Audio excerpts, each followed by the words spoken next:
कहानी तीरंदाज का ध्यान।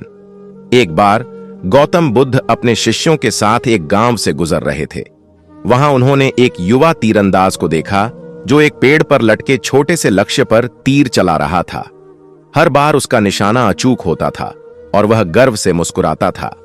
बुद्ध ने उस तीरंदाज से पूछा, तुम इतने अचूक निशाने कैसे लगाते हो? तीरंदाज ने जवाब दिया, मैं अपने लक्ष्य पर पूरी तरह से ध्यान केंद्रित करता हूं। मेरे दिमाग में कोई और विचार नहीं होता। मैं केवल लक्ष्य को देखता हूं और तीर को छोड़ता हूं।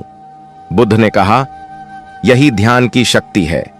यदि तुम अपने जीवन के लक्ष्य पर भी इसी तरह ध्यान केंद्रित करो तो तुम निश्चित रूप से सफल होगे। कहानी का संदेश। यह कहानी हमें सिखाती है कि ध्यान सफलता की कुंजी है। जब हम किसी कार्य पर ध्यान केंद्रित करते हैं तो हम अपनी क्षमताओं का सर्वोत्तम उपयोग कर पाते हैं। ध्यान हमें भटकाव से बचाता है और हमें अपने लक्ष्य पर टिके रहने में मदद करता है। गौतम बुद्ध की शिक्षाओं में ध्यान का महत्व। अष्टांगिक मार्ग। बुद्ध ने अष्टांगिक मार्ग का उपदेश दिया, जिसमें सम्यक दृष्टि, सम्यक संकल्प, सम्यक वाणी, सम्यक कर्म, सम्यक आजीविका, सम्यक व्यायाम, सम्यक स्मृति और सम्यक समाधि शामिल हैं। सम्यक समाधि ध्यान का ही एक रूप है। विपश्यना एक ध्यान तकनीक है जो बुद्ध द्वारा सिखाई गई थी। यह हमें अपने विचारों और भावनाओं को देखने और समझने में मदद करती है। मन की शांति।